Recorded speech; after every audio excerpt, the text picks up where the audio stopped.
Okay, I think we cooking with hot grease now. All right. That morning, Deputy Bernard had made mention in roll call, and I'm going to try to pronounce his name right. That Mr. GUERIER was going to be in his courtroom today on a TPO hearing, and he referred back to approximately a month ago where Lieutenant Smith and Deputy Bernard had to tackle him because he tried to flee the courtroom on foot. Okay. After the judge's ruling. So he asked for anybody that's not tied up in the afternoon to, he just said I could use another deputy or two. Our courtroom was down, it was a Friday, so about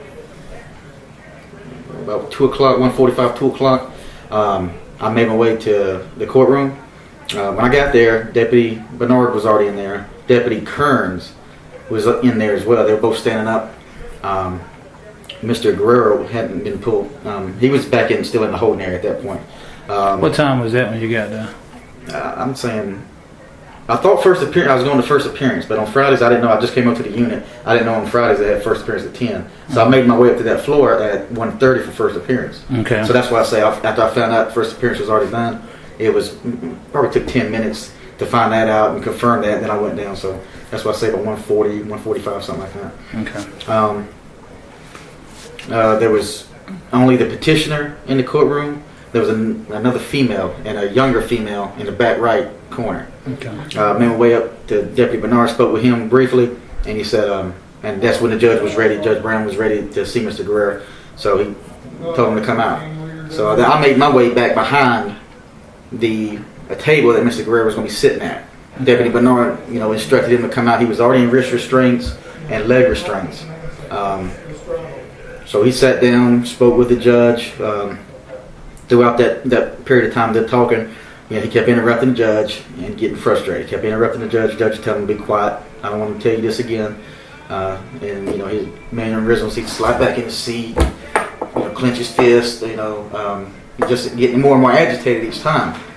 And then at some point, I think when he was able to produce proof that he gave the petitioner X amount of dollars in the past leading up to the court date, I think Deputy Bernard assumed that he wasn't going to be taken into custody, or the judge wasn't going to hold him in contempt, was going to release him. So he got on the radio. He told the correction security officer that works in the holding area that we're not going to need you. You can go ahead and go. I stepped over there to Bernard. I asked him. I was like, he's not going to be. The judge's going to let him go. And he said, yeah, I think so. So then I just stood over there with Bernard at that point. Deputy Kearns had already left the courtroom, so it was just me and Deputy Bernard. We're both standing. If you go in the courtroom, both standing on the right side. Mr. GUERRIER had his chance to speak. The judge gave him an opportunity to say all the things he wanted to say. So he got to talking. I don't even remember what all he was saying. At one point, he did make the judge mad. He made a statement along the lines of, well, sir, you didn't make it clear in the past court date. And that just, set the judge off, made him frustrated. He was like, that's it. I don't want to hear another word out of you. You're going to sit there and disrespect me by telling me that I didn't make it clear. Your ex-wife was clear on it. Your current girlfriend was clear on the orders I gave last time. So he didn't want to, he wasn't going to let Mr. GUERRIER speak anymore.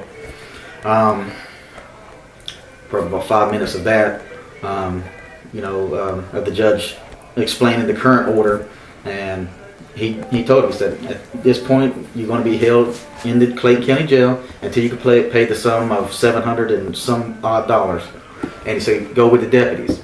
I stepped over, grabbed the door, opened it up, told him to come on. He slammed his hand on the table and jumped up out of his chair, and he started yelling, no, you're going to listen to me. Started moving left to where the petitioner was. Bernard, I had the door open. Deputy Bernard went first to follow him that way. And I remember from last time that he tried to go out. So I stood there and kind of watched to see if he was going to go left or right. When he made it, he kept moving, made it to the end of that table, and then just made a charge toward the judge. He was still yelling, still cussing. Me and Deputy Bernard then went in on him. Actually, we slammed in each other because of the angles we were taking, and then we hit him. We put him against the witness stand. He'd made it all the way to the witness stand. When we had him up against the witness stand there, he was still cussing and trying to, pull away, still trying to break free of mine and Deputy Bernard's hold on him. So we knew at that point the only thing we could do to gain control of him was to put him on the ground. We all three went down to the ground. I secured his head while we was, telling him, get up, you're going to go over here to the, we're going to walk you back to the holding area. And he was, F this, I'm not going anywhere. And he was just, still very irate, just upset. So we knew that the only thing, we're not going to leave him in the courtroom at that point. We just had to pick him up like luggage, basically. I grabbed the leg irons with my left hand, reached up and tried to grab out, like right here on his shoulder and his shirt. And I handed Deputy Bernard, picked him up too, and we walked him, got to the door. I think Deputy Bernard initially opened it, and then I reached forward to grab it to open it the rest of the way. Went into the holding area, set him down. Deputy Bernard had to immediately turn right back around and go, because you never leave a judge, with no security while he's on the bench. So when he did that, I was grabbing a chair to get that out of the way. Because at that point, I don't know if Mr. Guerrier was if he was going to jump up and still want to try to fight, get free or what, or I wasn't going to leave a chair sitting there so he could grab it, throw it at me or whatever. No, was this inside the holding cell? Yes, sir. There's a hallway. The hallway. I know, I'm familiar. Okay. I saw it. So you wasn't inside the holding cell. You just in the hallway, right? Yeah, we're just in the hallway at that point. And it was a chair. What kind of chair was that there? Rolling chair. Okay. Basically like the one that you can see Bernard go back out and get the other chair. It's basically the same type of chair. There's a rolling chair in there. So just real quick, Bernard's walking back out. I get in the chair and I move it. And the hallway, there's a door here for the holding area. So I was going to push it in the holding area. I was just going to push it that way. I heard those chains, moving real quick. So I pushed the chair and I turned around. And he's already back almost out the door. But the door's closing. And he was on his knees. He was getting up, reaching to stop the door from closing. So I get back over there, but Bernard came back in. And I don't know if he was already on the ground, so he was getting back up, he was on his knees. So I grabbed him by his left arm and I pulled him up. I'm like, just forget about it, man, it's over, okay, you need to calm down. And I walked him back and sat him right by the doorway to go into the holding cell. I sat around, I said, lean against this wall and just relax, calm down. Deputy Bernard, he stepped back in when he heard that little bit of commotion and then turned right back around and went back out. And at that point, Mr. Guerrier sat there. He was upset and he was yelling still. Please get me to the judge. I need to talk to the judge. I can't pay this money. He's just trying to get me to see if I can help him talk to the judge to get the judge in there for him, or let him go back out and talk to the judge. And I knew that was not going to happen. So we just sat there. He sat on the floor, his back against the wall. About 2 minutes went by, and Lieutenant Smith came up, stepped in, spoke with him. Same thing with Lieutenant Smith. Just all he was talking about was he wants us. Please let me see the judge. Please, I just need to see the judge and talk to him. Will you go talk to him for him? Will you tell him I'm sorry? He was, just pleading his case about that. Lieutenant Smith tried to talk to him for a minute. I don't know how long he stayed in there, but Lieutenant Smith stepped back out and spoke with Bernard. Bernard came in, brought the gentleman's legal papers and stuff, and then that was basically it. He said, all right, I spoke to the lieutenant, and he said if the judge don't want him any additional charges, then don't worry about charging, don't worry about code, report or anything like that. So I was like, okay, you just let me know. This is your courtroom, so whatever you need out of me. So at that point, he didn't do a use of force report? No, sir. Okay. So sat there a few more minutes, stepped back out. I think Deputy Kearns might have made it back up there by that time, because you could hear on the radio when Bernard called the lieutenant, he was out of breath, and so everybody kind of assumed something happened. They got up there. They escorted Mr. Guerrier on the inside into the holding cell. Closed the door, make sure there wasn't nobody else in there. At that point, I walked back out to the courtroom, and Bernard was saying all we got to do is wait on the contempt order, and I'll just knock this arrest booking out real quick. Excuse me. And Deputy Kearns said, okay, well, if that's all you got to do, I'll walk him down for you.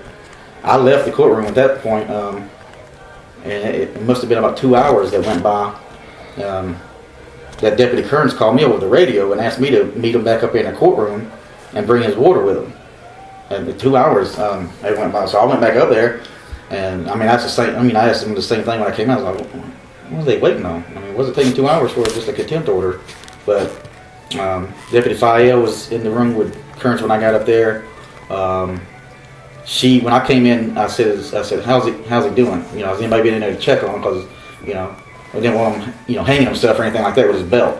I knew he he had his hand restraints in the front, so I knew he could, you know, I didn't want nothing, you know, to happen while he was in custody. So, yeah, she said I just came out from talking with him. I sat there for a while and let him vent and talk. I said, okay. And we sat up there until about 4:30, and the judge, I think the judge's clerks called up and said that they were done with the contempt order. Hold on one second. Yeah, you do me a favor. Look on my in my office where my cards are. I got a stack of papers in there, a yellow folder. You'll bring that from a yellow tablet. Then we all three walked in there. Deputy Kearns and Fayel escorted him from the holding cell over to the elevator, and without any incident, he walked over there to the elevator and got on the elevator, and that was the last I knew anything about it. Okay. A couple questions I want to ask you. When y'all took him, first encountered him and at the witness stand, did y'all hit his head on the witness stand? No. His head never hit the witness stand? No, sir. When you say you secured his head when you took him down, how did you secure his head? I put my hand around the back of his neck. Just that was it. He had his head turned to the side, and I just secured it, just holding, you know, on the back of his neck right here.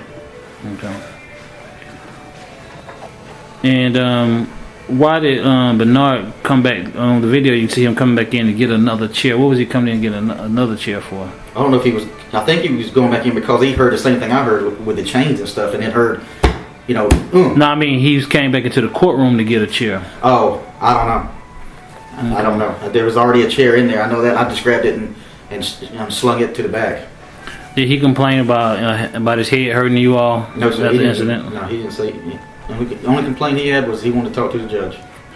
And I was reading in your statement, I think you said you heard a thump. Yeah, that's what.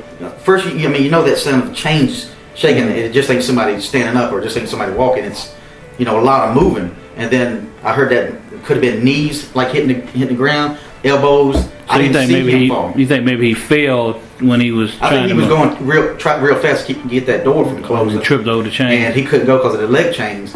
But I don't know what hit. I just heard that obvious sound of like when somebody hit the ground, like it almost knocked the breath out of him. And then that's what I said when I'm moving the chair, and I turn back around real quick. He's already back on his knees and he's going up toward the door. Okay. And the door was almost. It was closing. It was about to close. Okay.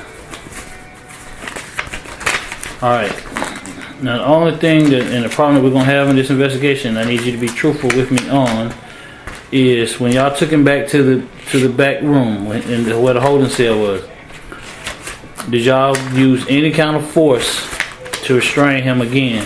No, sir. Did y'all put hands on him? The only time I put hands on him is when he was getting up and he was reaching for the door.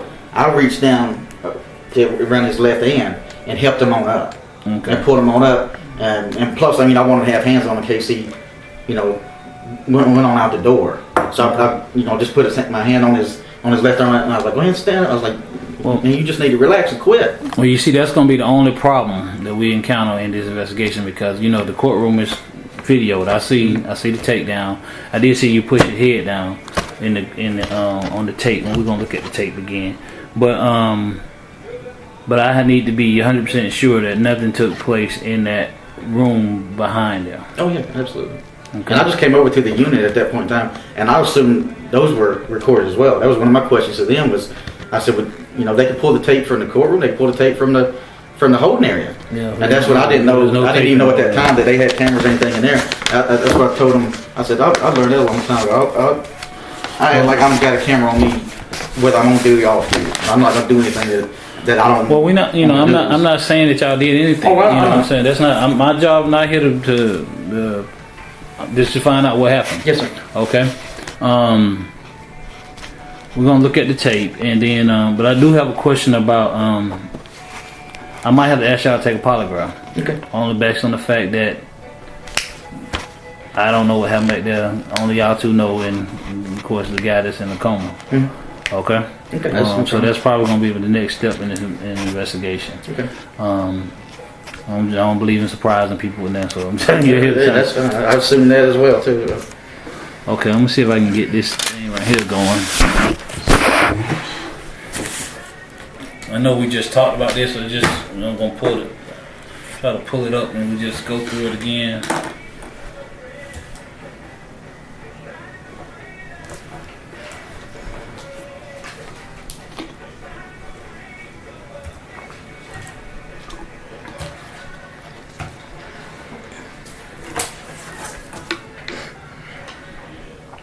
Hey, oh.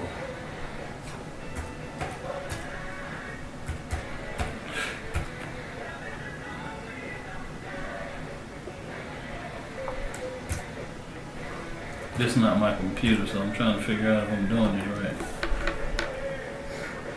It's a long passcode. I hope it's right.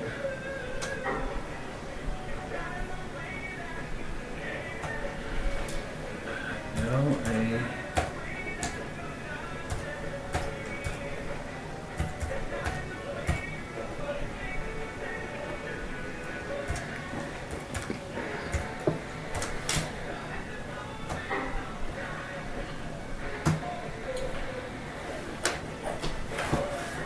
You get Miss D to come unlock this. Who do you need? Miss D, Miss Diane. I don't want to call her to come.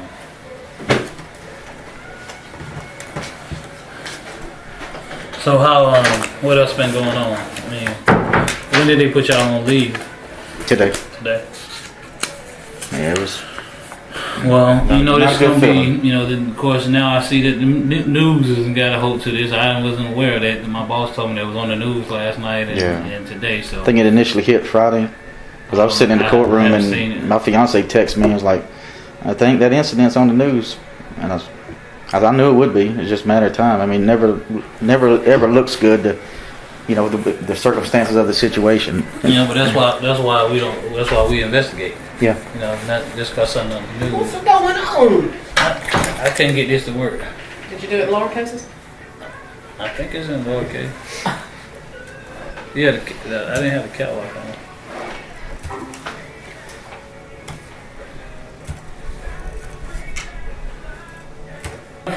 That's what it is. You know what I thought that was? Don't even tell me. I thought that was the quotation thing. You know, like the beginning of the quotation. Monday. Okay. Look there. Ain't nobody gonna guess that password, is it? Man. Okay, let's see here. Gotta go get the tape.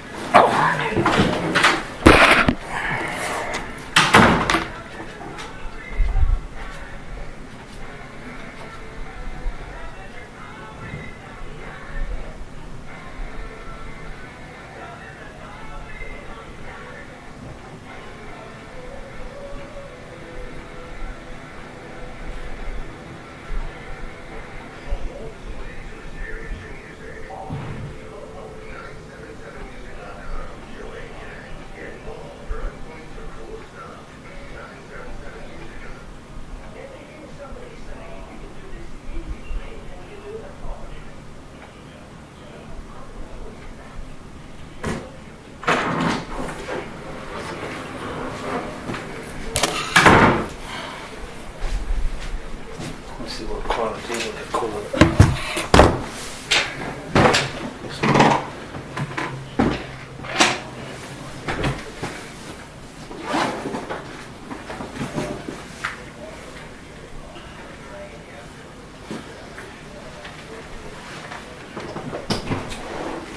Yo, what happened? I said, you know, this told me, I told him 1 o'clock.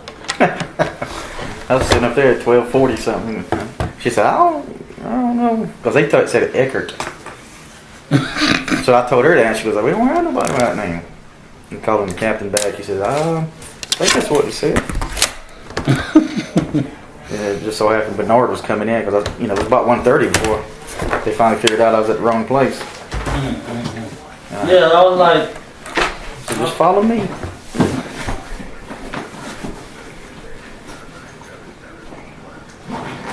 what's his name? What's his name? N.I.A. Spencer Norton. Norton. He had told me, he said, well, they'll be at that. I got in touch with him all. They'll be out there. I was like, okay. Yeah, that's one thing I asked him. I go, well, you just make sure that they know I went late. I've been ready. He said, no, I told him. Yeah, he called me back. Said they at headquarters. I was like, Yeah, that's exactly what the captain told me. He even asked me if you've been there before. I said, yeah, I've been there. So you know how to get that? I said, yeah, Panthersville Road. Okay. okay. Don't tell me this ain't gonna play. Okay, here we go. Alright.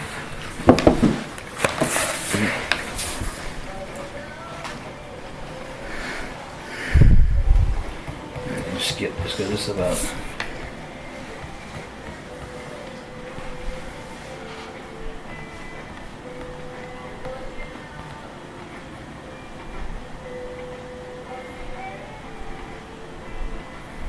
Go somewhere here.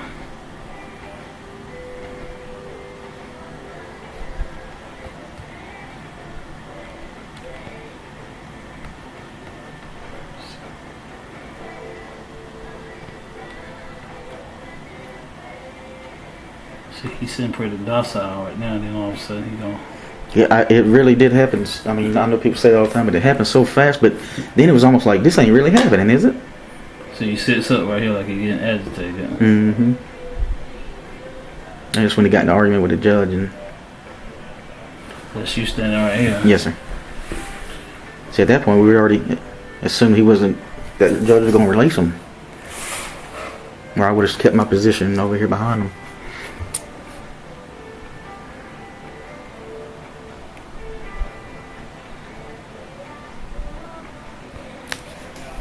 There it is.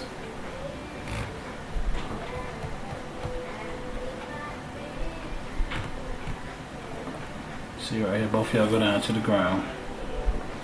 So there's still be a way to slow this down. Because see, that's you on top of him right here. Mm-hmm.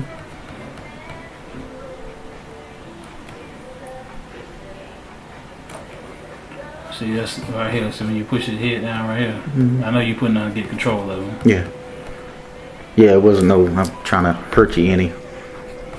Let's see this little part right here.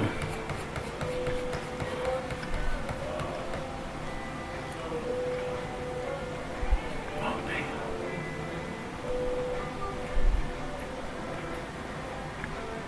Okay, this went too far up. I'm sorry.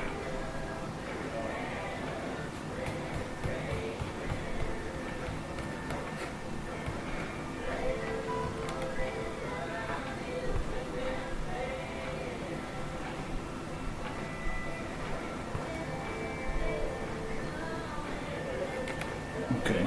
Well, watch his head right here.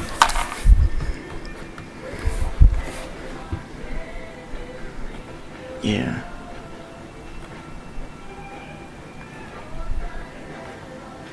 Okay, so you push down and watch how it pop back up. See that?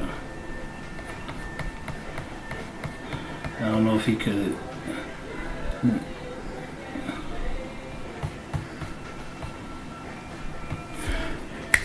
I'm just saying this is the only place I could have seen where Yeah. he could have hurt his head. Yeah, because I know he didn't hurt it on the fall. And he wouldn't, I said, yeah, that's what you said. You had him behind his neck right there. Yeah. Behind his head. yeah. He didn't hit on the door, we make sure of that.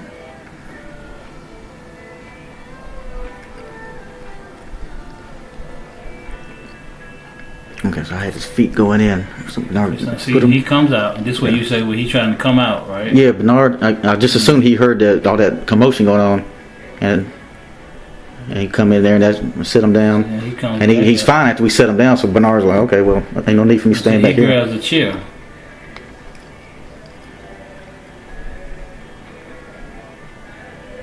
And he takes the chair back there. Yeah, I guess, I don't think I could think on that is he didn't see when I mean, unless he didn't see me push the other chair, didn't know there was the one already in there. Right back up. And the guy never did get up and sit in the chair. Well, he called him lieutenant right here, I guess. Mm-hmm. Or radio or somebody.